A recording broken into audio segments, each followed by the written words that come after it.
भक्तीमध्ये पाटील होते दंग, पंढरीचा देव तिथे आला पांडुरंग।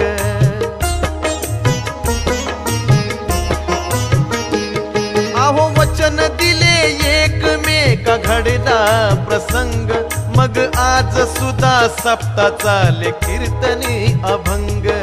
श्रावणाच्या पौर्णिमेला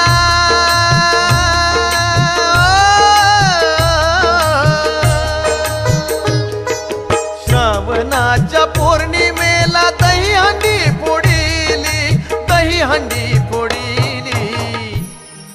म्हणून येडमाय त्याच्या वाड्याला गेली, म्हणून येडमाय त्याच्या वाड्याला गेली।